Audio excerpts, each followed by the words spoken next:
Hello everybody and welcome back, where today we're talking my impressions of Crave on PSVR2. Now the name is fun to say, Crave, but is it also fun to play? Let's find out. Before we get into this, only 25% you are subbed to the channel, so if you like PSVR2 VR content and the occasional flat screen stuff, then please feel free to like and sub.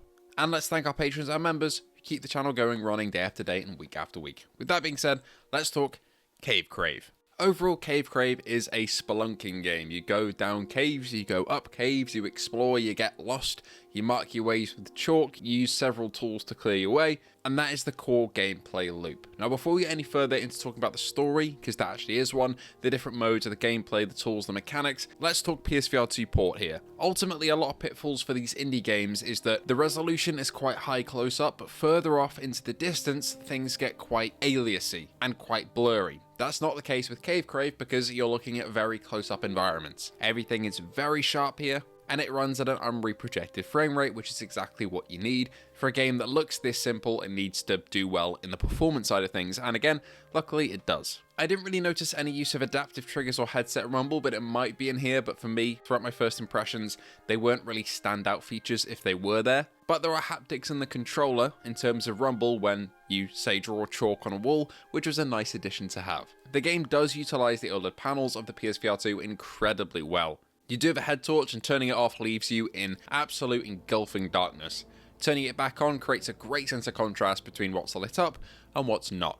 You can adjust the range on your Headtorch as well to a small and thin beam or a wide one. So overall, a good PSVR2 port, and one that's done very well in terms of the technicals and fundamentals.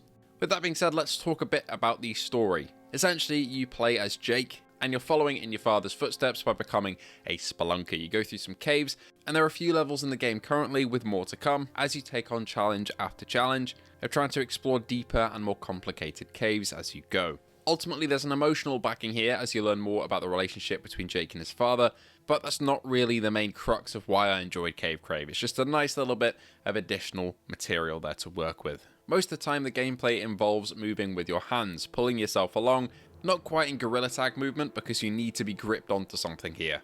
Moving and sliding through each of the cave areas truly feels claustrophobic with this method, and then when you finally get into a larger chamber, you can either crouch or stand, which gives you a bit of a breather.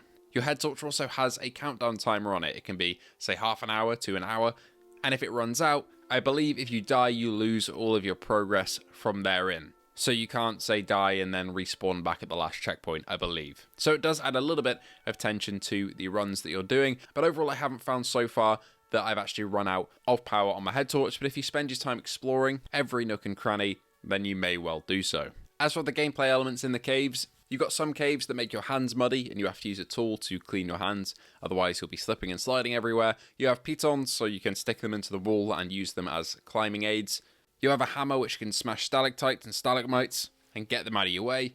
And you also have the ability to exhale and make yourself as thin as possible and get yourself through the tightest of gaps, which is quite terrifying.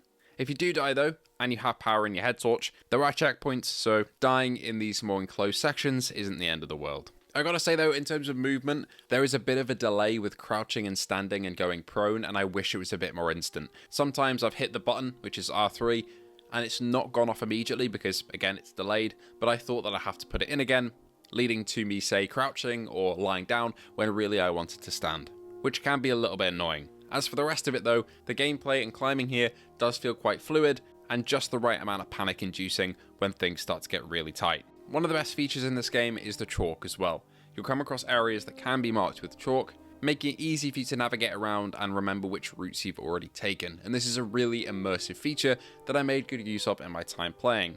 And I'm really happy they've included this, not only to make obviously the game easier, because otherwise you'd be absolutely lost, but also just for immersion, because you can actually map out areas and leave yourself useful info for later when you return to that area. Right now the game has 3 modes. There's story mode, which has a few levels to go through with this voice acting. There's a tourist mode, which essentially removes all of the requirements in terms of time limit, so you can go in and you can basically just explore the caves to your heart's content at whatever pace you like, which is really cool to see. But I do believe you have to play the level first in story mode to then unlock it in tourist mode, and then after unlocking a couple of levels, you'll get access to horror mode. This puts you into a cave filled with spiders, and if that sounds bad to you, Agreed. I have not played much of this mode, and I'm just going to show you why right now. Oh, I can hear them. I can hear them. I can hear them. Oh, fuck. No, nah. Okay. No, no, no, no, no, no, no, no, no, no, no, no, no, no, no, no, no, no. Not happening. That is the worst thing ever. Right, more story, please. That's not all though. In the future, 3R Games, the devs, have announced that they want to add a lot more to the game. They'll be adding brand new story chapters to the game, with expanded climbing rope mechanics, muddy slip and slide maps for sliding, diving and swimming, new game modes on top of all this, and also haptic vest support. They also have plans to explore caves in co-op as well, so you can go in with a team, which sounds awesome, and I believe this should work with most or all the game modes. So this is an exciting plan for the future of Cave Crave. But obviously right now you're getting the story missions, the free mode after you've completed them, and the horror mode. So that's the content that's currently in the game, but again, there are plans for more. Lastly, let's talk audio, as it is pretty good here. There is a light soundtrack backing you, but for the most part, it's the dripping of the caves and the sounds of you scuffling along the floor of it.